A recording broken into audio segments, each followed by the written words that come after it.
जो समाज इतिहासात रमतो तो वर्तमानाला पेलू व झेलू शकत नाही, हे वास्तव आहे. आपण सारे इतिहासात फक्त रमत नाही, तर आम्ही हा रम्य इतिहास जगतो. परिणामी आम्हाला वर्तमानाचं भान राहत नाही. आपल्या भोवतालचा वास्तव विसरलेला असा बेभान समाज बेफाट आणि बेलगाम न झाला तरच नवल. आपल्याकडे सध्या लोकांच्या जीवनाला भेडसावणारे असंख्य प्रश्न आहेत. रोटी कपडा और मकान, वीज पाणी रस्ते रोजगार, अन्याय अत्याचार आणि वाढता भ्रष्टाचार. किती प्रश्न. पण त्या प्रश्नांविरोधात त्या समस्यांविरोधात ना कुठे आंदोलन वा निषेधाचे सूर. पण छत्रपती शिवाजी महाराजांचे गुरु कोण, साईबाबांचा जन्म कुठे झाला, अशा विषयांवर मात्र आमचे लोक आज तावा तावाने भांडताना दिसत आहेत. कुठे संप तर बंद पुकारले जात आहेत, तर कुठे आंदोलनाचे इशारे ऐकायला मिळत आहेत. मग मनात प्रश्न येतो, इंटरनेटमुळे आभासी विश्वात जगण्याची चटक आणि सवय लागलेला आमचा समाज कायम या इतिहासातील विषयातच रमणार का? सध्या साईबाबांच्या जन्मस्थळाचा वाद भलताच चिघळलाय. एकीकडे शिर्डीचे ग्रामस्थ आक्रमक झाले असून रविवारपासून शिर्डी बंद ठेवण्याचा इशारा देण्यात आलाय. शिर्डीत विशेष ग्रामसभा बोलवण्यात आलेली आहे आणि त्या ग्रामसभेत पुढच्या आंदोलनाची दिशा ठरवली जाते. तर तिकडे परभणी जिल्ह्यातील पाथरी गावातील साई भक्त जिल्हा बंद करण्याच्या तयारीला लागलेले दिसत आहेत. एकूणच काय तर न भूतो न भविष्यती असा जन्मभूमी विरुद्ध कर्मभूमी वाद सुरू झालाय. आपल्या आयुष्यातील घटनाक्रम लोकांना कळू नये असं ज्यांचं मत होतं, त्या साईबाबांना हा सगळा जो काही खेळ सध्या चाललेला आहे, हा जो वादविवाद चाललेला आहे, तो आवडला असता का?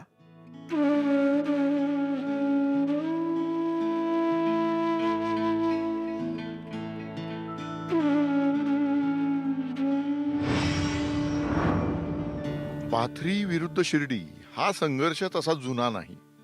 साईबाबांचा पाथरी गावात जन्म झाल्याचा दावा पाथरीकर करतायत, तर साईबाबांनी कधीही स्वतःचा धर्म, जात आणि व्यक्तिगत आयुष्याबद्दलची माहिती सांगितली नाही. तसंच जन्मस्थळही सांगितलेलं नाही.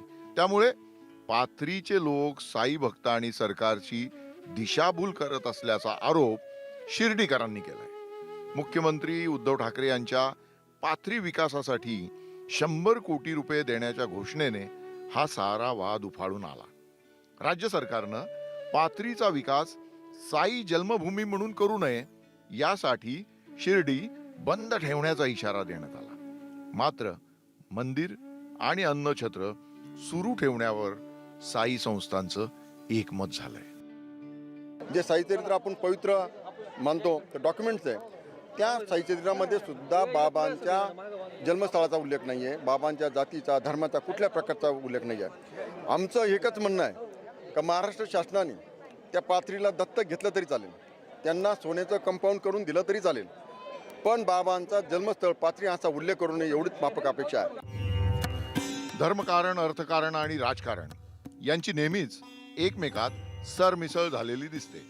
म्हणूनच असेल कदाचित ज्यांनी आयुष्यभर फकिरीत आनंद मानला त्या साईबाबांना भक्त मंडळी सोन्याच्या आभूषणांनी मडवतात. पुट्टपूर्तीचे सत्य साईबाबा मृत्यूनंतर कोट्यावधी रुपये सोनं नाणं मागे ठेवून जातात. वर्षानुवर्ष बंद असलेल्या दक्षिणेतील पद्मनाभ मंदिरातील तळघरात अगणित संपत्तीचा साठा मिळतो. तिरुपती किंवा सिद्धिविनायक मंदिरातील दानपेट्यांमध्ये दररोज लाखो रुपये जमा होतात आणि या साऱ्या पैशाभोवती धर्मकारण आणि राजकारण भिरभिर फिरतं. या दुष्टचक्रात सर्वसामान्य माणसाकडे मात्र दुर्लक्ष होतं. धनाढ्य भक्त साजूक तुपातील चविष्ट पदार्थांची देवाच्या मूर्तीसमोर रोज आरास करतात, पण आपल्या अवतीभोवती पसरलेल्या दरिद्री बांधवांची भूक भागवणं त्यांना गरजेचं वाटत नाही. देवाला उंची, वस्त्र, आभूषणं, पण आमच्या लाखो गोरगरीब आया बहिणींना लज्जारक्षणार्थही चांगले कपडे मिळत नाही.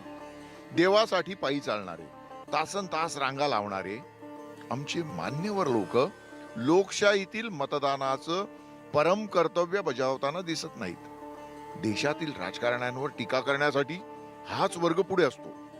जोवर हे असे दांभिक प्रकार थांबणार नाहीत, तोवर शिर्डीच्या साई संस्थानात प्रत्येक देवळात असाच अनागोंदी कारभार होत राहणार. साधारणतः 5 वर्षापूर्वी शिर्डीचे साईबाबा हे देव नाहीत म्हणून हिंदूंनी त्यांची पूजा करू नये असं भन्नाट विधान करून द्वारका पीठाचे शंकराचार्य स्वामी स्वरूपानंद सरस्वती यांनी एका नवीन वादाला तोंड फोडलं होतं. तसं पाहायला गेल्यास हे स्वरूपानंद महाराज अशा अनेक वादग्रस्त विधानांसाठी चर्चेत असतात. मध्यंतरी एका पत्रकारावर हल्ला करून ते असेच चर्चेत आले होते. पंतप्रधान नरेंद्र मोदी यांना देवत्व देणाऱ्या हर हर मोदी या घोषणेच्या विरोधातही या शंकराचार्यांनी उघड नाराजी व्यक्त केल्याने त्यावेळेस भाजपातील धर्म मार्तंडांची बरीच अडचण झाली होती. आता त्यांनी शिर्डी संदर्भातही मत प्रदर्शित केल्याने एक नवीन वादाला तोंड फुटलं होतं. हिंदू धर्म संसदेने तर त्यांच्याही एक पाऊल पुढे टाकलं. 19व्या शतकातील साईबाबा हे देव तर नाहीत, पण संत किंवा गुरु नाही, त्यांची देवता म्हणून पूजा करता येणार नाही असा थेट निर्णय धर्मसंसदेने घेतल्याने मध्यंतरी गोंधळच उडाला होता.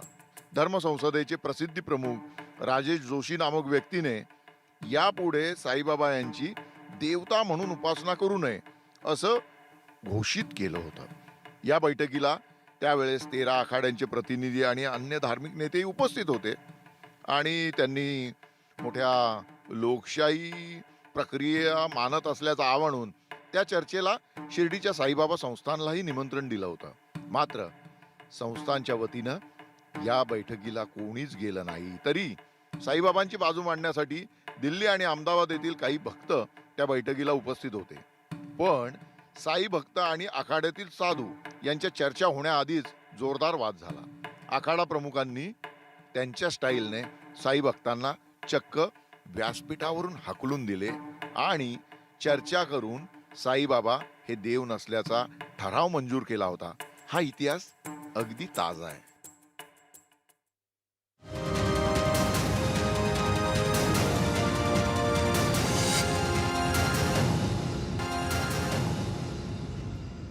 तसं पाहायला गेल्यास साईबाबांच्या विचारांची जाहिरात 1977 मध्ये आलेल्या मनोज कुमार यांच्या शिर्डीवाले साईबाबा या चित्रपटाने खऱ्या अर्थाने केली आणि साईबाबांचा महिमा, शिर्डीचा महिमा त्यानंतर देशभर पसरला. आणि त्यापुढे साईबाबांची महती सांगणाऱ्या नाटक, मालिका, पुस्तक, मासिकांचा अक्षरशः महापूर आला सर्व भाषांमध्ये. त्यामुळे महाराष्ट्रात एक मोठं सांस्कृतिक स्थित्यंतर सुद्धा झालं. फार कमी लोक त्याबद्दल जाणतात किंवा बोलतात. हे सांस्कृतिक स्थित्यंतर समाजातील बदलत्या भावनिक, आर्थिक आणि सामाजिक स्थितीचं निदर्शक होतं. महाराष्ट्राचे आराध्य दैवत ही जागा पटकावण्याचा यशस्वी प्रयत्न करणे इतकं सहजपणे झालं की आमच्याकडील एकही सामाजिक विचारवंत अभ्यासक त्याची दखल घेताना दिसत नाही. गुंडपुंडांना जेव्हा साई भक्त होताच समाजात प्रतिष्ठा मिळते, राजकारणात, समाजकारणात मानाचं स्थान मिळतं, याचा साक्षात्कार झाला त्यावेळी गल्लीबोळातील गर्दोल्ल्यांचे अड्डे बनलेल्या साई मंदिरांना ऊर्जित अवस्था आली. तिथे गुरुवारच्या आरतीला आसपासच्या आयाबाया गर्दी करू लागल्या. भंडाऱ्याला, पदयात्रेला बियर बारवाले, बिल्डर आदी लोक स्पॉन्सरशिप देऊ लागले. आणि अवघ्या गेल्या 20-30 वर्षामध्ये मुंबई, ठाणे, नवी मुंबई सगळ्या परिसरातील चाळींमधले, झोपडपट्टींमधले कमी शिकलेले, विशेषतः गोरगरीब घरातील पोरं बाळं, त्यांना साई भक्ती हा सामाजिक समरसतेचा, आयडेंटिटीचा, इज्जतीचा आणि भावी प्रगतीचा मार्ग दाखवणारी गोष्ट बनली. त्याच्या जोरावर कित्येकांनी आपलं राजकीय करिअर उभं केलं. पुढे कित्येक गुंड साई भक्तीच्या आवरणाखाली खुलेआम समाजसेवक बनले. बिचारे साईबाबा मात्र संगमरवरी मूर्तीच्या चमकदार डोळ्यातून गुपचूप हे सारे खेळ पाहत असतात.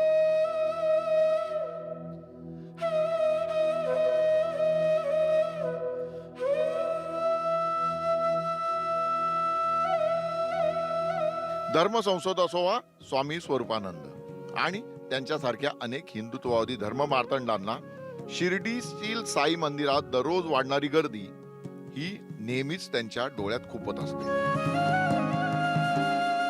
साईबाबांसमोर पडणारा सोन्या नाण्याचा आणि करोडो रुपयांचा खच या धर्म मार्तंडांची पोटदुखी वाढवत असतो. त्यामुळे साईबाबांचं मुस्लिम असणं ही एकच गोष्ट पुढे करून हे लोक त्यांच्या विरोधात बोलत असतात. खरं सांगायचं तर शंकराचार्य व अन्य कोणत्याही धर्मगुरूंना साईबाबा किंवा तत्सम विषयावर बोलण्याचा अधिकार नाही. त्यांना जर समाज प्रबोधन करायचं असेल तर आपल्याकडे तशा विषयांची कमतरता सुद्धा नाही. वाढत्या अंधश्रद्धेविरोधात, कर्मकांडांच्या विरोधात, वाढत्या अवडंबरा विरोधात आणि घातक रूढी परंपरांविरोधात ते सहजपणे बोलू शकतात. दुर्दैवाने तसं काम करण्याऐवजी आमच्याकडील बोलभाण धर्मगुरूंना भ्रामक आणि भंपक गोष्टींमध्ये जास्त रस असल्याचं दिसून येतं. साईबाबांनी त्यांच्या हयातीत नेहमीच धर्मातील भंपक बाजीची चिकित्सा केली.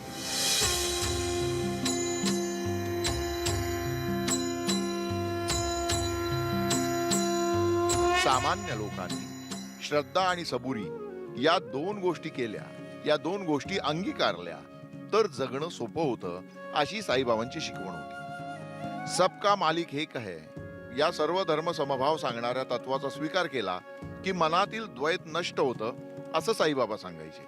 त्यांच्या या सहज सोप्या शब्दांनी महाराष्ट्राच्या कानाकोपऱ्यातील साधक मुमुक्षू शिर्डीकडे आकर्षित झाले होते.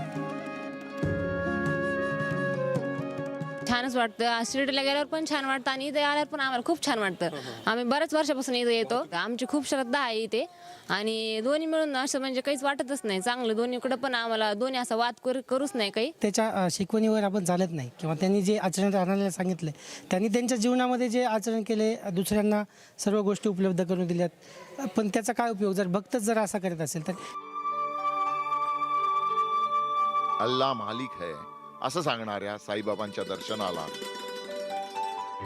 लाखो लोक आजही शिर्डीत येतात. त्यामुळे शिर्डी सारख्या छोट्या गावाचे एका मोठ्या धार्मिक ठिकाणामध्ये रूपांतर झालं आहे.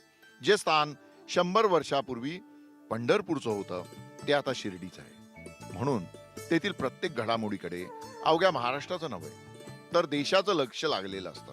त्यामुळे 2 वर्षापूर्वी साई समाधी शताब्दी सोहळ्यासाठी ब्रँड अँबॅसेडर हवा असे फॅड शिर्डी संस्थानच्या डोक्यात आले होते आणि पुन्हा एकदा संस्थान वादाच्या भोवऱ्यात आले. आपल्या देशात काश्मीर ते कन्याकुमारी पर्यंत आणि विदेशातील बऱ्याच गावांमध्ये, शहरांमध्ये साईबाबांची मंदिर आहे. या 2000हून अधिक मंदिरांमध्ये दररोज लक्षावधी भाविक साईंच्या दर्शनाला जात असतात. त्यांच्या या साई भक्तीमागे कोणतं कारण असावं?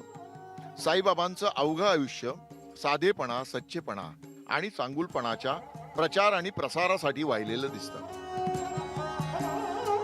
मुख्य म्हणजे साईबाबा आधी केलं आणि मग सांगितलं या पठडीतले असल्यामुळे अल्पावधीतच त्यांच्या शब्दांचा प्रभाव शिर्डी बाहेर पसरला. तो सारा इतिहास आता लोक विसरले.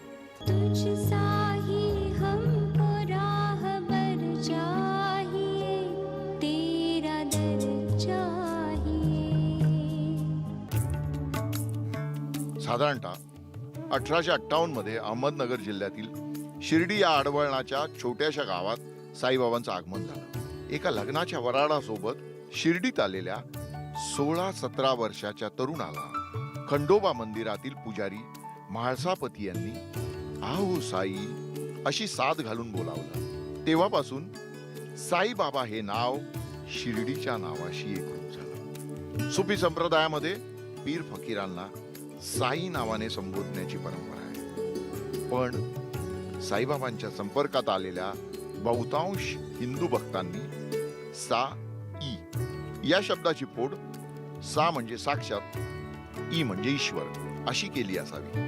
त्यामुळे साई तत्वज्ञानाचा महिमा साधारणतः गेल्या 150 वर्षापासून देशात आणि देशाबाहेर पसरताना दिसतो. साईबाबांनी आपल्या संपूर्ण हयातीत निधर्मी एकेश्वर वादाचा सातत्याने पुरस्कार केला. त्यांच्या भक्तगणांमध्ये हिंदू मुस्लिमांसह पारशी ख्रिश्चनांचा देखील भरणा असे. प्रत्येक धर्मीयाला त्याच्या धर्मानुसार वर्तन करायला सांगताना ते सबका मालिक एक है ही बाब आवर्जून सांगा.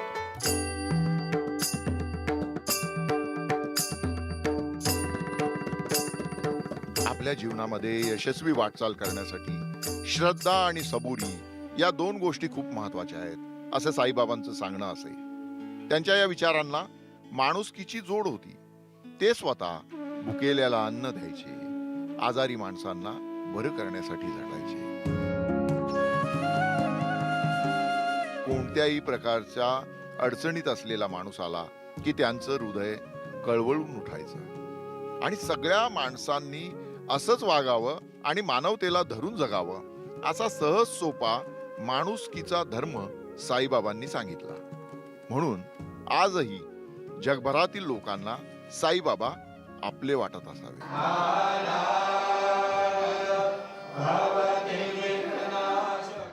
उलट कर्मठ हिंदू रूढी परंपरा दिवसेंदिवस कालबाह्य ठरताना दिसत आहे. लोकांच्या आचार विचारावर पाश्चात्य जीवनशैलीचा प्रभाव वाढतोय.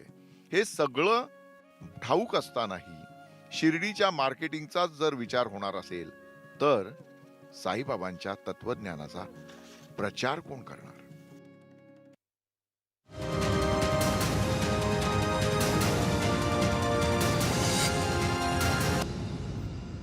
वास्तविक पाहता शिर्डीतील सद्यस्थिती हा खरा सामूहिक चिंतेचा विषय असला पाहिजे.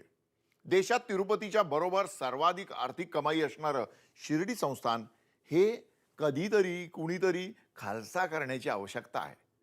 पण साई भक्तांच्या देणग्यांवर उभे राहिलेले हे संस्थान विविध राजकीय पक्षांनी हक्काचं चरण्याचं कुरण बनवलेलं आहे.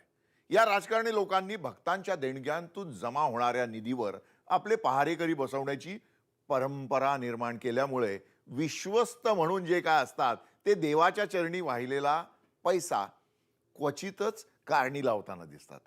आज जर तुम्ही शिर्डीत गेलात तर तिथे तुम्हाला प्रचंड विरोधाभास दिसेल. ज्या शिर्डी संस्थांचं 1922 सालचं वार्षिक उत्पन्न अवघं 200 रुपये होतं, त्या शिर्डी संस्थांचं फक्त 5-6 वर्षातील उत्पन्न जर पाहिले तर डोळे फिरतील. दसरा, दिवाळी, नववर्ष अशा महत्वाच्या दिवशी कोट्यावधी रुपयांच्या देणग्या किलोने सोनं चांदी मोठ्या श्रद्धेने भाविकांच्या माध्यमातून शिर्डीत येत असतात आणि दिवसेंदिवस त्याची संख्या वाढतच चाललेली आहे. गुरुवारपेक्षा जास्त शनिवार रविवारी दर्शनार्थींची संख्या 1 लाखाहून अधिक असते आणि सुट्टीच्या दिवसात तर शिर्डी लाखो लोकांनी गजबजून गेलेलं दिसतं.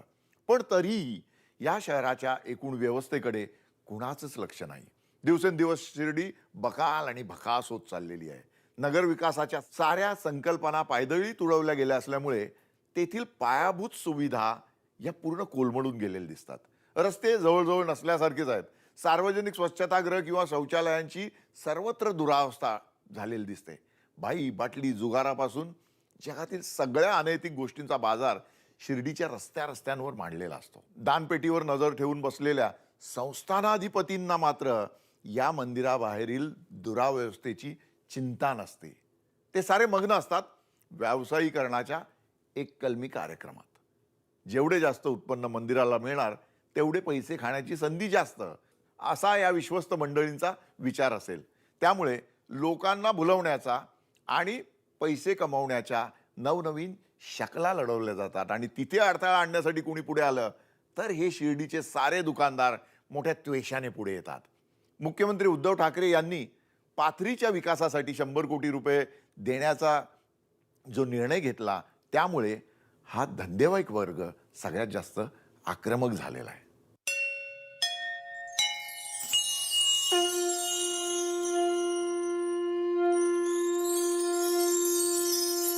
मध्यंतरी विश्वस्त मंडळाने साईबाबांसाठी 22 कोटी रुपये खर्चून सोन्याचे सिंहासन करण्याची घोषणा केली होती. त्या विरोधात सर्वसामान्य माणसांनी आवाज उठवल्यामुळे तो मुद्दा मागे पडला होता. त्यानंतर विश्वस्त मंडळाने रॉयल्टीचा एक नवाच वाद निर्माण केला होता. साईबाबा हे प्रॉडक्ट आहे, त्याची मालकी आणि त्यांच्या मार्केटिंगचा अधिकार फक्त आमच्याकडे आहे असे समजणाऱ्या विश्वस्तांनी देशातील सुमारे 2000 आणि विदेशातील सुमारे 150 मंदिरांनी त्यांच्या दानपेटीत जमा होणाऱ्या रकमेपैकी 25% रक्कम शिर्डी संस्थानला द्यावी अशी विचित्र मागणी केली होती. पण त्यावरही टीकेची झोड उठल्यामुळे विश्वस्तांना आपला निर्णय मागे घ्यावा लागला. एकूणच काय तर खोटी प्रवास बिले सादर करण्यापासून तर शिर्डीतील विमानतळाला आर्थिक निधी देण्याच्या मुद्द्यापर्यंत अनेक विषयात शिर्डी संस्थानाचे संस्थानिक वादग्रस्त ठरले होते. त्यांना सुधारण्याचे न्यायालयाचे प्रयत्न सुद्धा अयशस्वी ठरलेले दिसतात. आणि म्हणूनच लोकांच्या पैशावर चालणाऱ्या या साऱ्या मठमंदिरातील कोट्यावधी रुपये समाजातील दुर्बल आणि उपेक्षित घटकांसाठी वापरले जावेत, यासाठी तुम्ही आम्ही सगळ्यांनी मिळून दबाव निर्माण केला पाहिजे. शिर्डी ज्या नगर जिल्ह्यात आहे तेथील दुष्काळग्रस्त आदिवासी तालुके जरी तुमच्या डोळ्यासमोर आणले तरी आपल्याला साईबाबांचं नाव घेऊन पैसे जमवणाऱ्या या धंदेवाईक लोकांची स्वार्थी वृत्ती लक्षात येईल. ज्या साईबाबांनी आयुष्यभर फकिरीपणा अंगीकारला होता, ज्यांचे दररोजचे जेवण भिक्षा मागून होत असे, त्या साईबाबांच्या मूर्तीसमोर आता चांदीच्या ताटात पंचपक्वान्नांचा नैवेद्य ठेवला जातो. पण लगतच्या गावांमधील गोरगरिबांच्या खपाटीला गेलेल्या पोटांमध्ये 2-4 दाणे पडावेत यासाठी मात्र कुणीच प्रयत्न करताना दिसत नाही. नगर जिल्हा हा पाणी टंचाईसाठी ओळखला जातो. विशेषतः ग्रामीण भागातील महिलांना पाण्यासाठी मैलोन मैल भ्रमंती करावी लागते. ते थांबवण्यासाठी आजवर शिर्डी संस्थानने कोणतंही ठोस पाऊल उचललेलं दिसत नाही. मग विश्वस्तांनाच साईबाबांच्या विचारांचा विसर पडला असेल तर शिर्डीतील काळे धंदे करणाऱ्यांना काय दोष देण्यात अर्थ आहे? आज या सगळ्या पार्श्वभूमीवर साईबाबांनी सांगितलेली भूतदया सगळ्यांनी अंगीकारण्याची गरज आहे. आमच्या सर्व संतांनी गरिबांची सेवा हीच खरी ईश्वर सेवा असल्याचं सांगितलं होतं. साईबाबाही आपल्याकडे येणाऱ्या प्रत्येकाला असाच चांगल्या पद्धतीने उपदेश करायचे. वारकरी संप्रदायाच्या मानवतावादी मुशीत घडलेल्या महाराष्ट्राला म्हणूनच साईबाबांचे विचार पटले असावेत. महाराष्ट्राने पंढरीच्या पांडुरंगा एवढाच विश्वास साईबाबांवर दाखवला. परिणामी शिर्डीसारख्या खेड्यात अवतरलेला एक फकीर अल्पावधीत कोट्यावधी मराठी घरात आसनस्थ झाला. आज महाराष्ट्राचे आराध्य दैवत कोण होतं असं जर विचारलं तर पांडुरंगाबरोबर साईबाबांचंही नाव घ्यावं लागेल. साईबाबांचं चरित्र लिहिणाऱ्या प्रख्यात संत कवी दासगणू महाराज यांनी एका अभंगात त्यावेळेस शिर्डीची तुलना पंढरपूरशी केलेली दिसते. ते म्हणतात, शिर्डी माझे पंढरपूर साईबाबा रमावर, शुद्ध भक्ती चंद्रभागा भाव पुंडलिक जागा. पण आता काळानुरूप बदललेल्या शिर्डीतील सध्याची स्थिती आता वेगळी आहे. येथे पुंडलिकाचा भाव असलेला भक्त येताना दिसत नाही. बाजारोपणाच्या भावगर्दीत शिर्डीतील शुद्ध भक्तीची गंगा साफ आटून गेलेली दिसते. ती पुन्हा भावभक्तीने आणि माणुसकीच्या शक्तीने खळाळून वाहती व्हावी. तिच्या सहाय्याने शिर्डीच्या आसपासच्या तालुक्यातील लोकांचे जगणे जरी सुजलाम सुफलाम झाले तरी साईबाबांच्या विचारसरणीचा विजय झाला असं म्हणता येईल.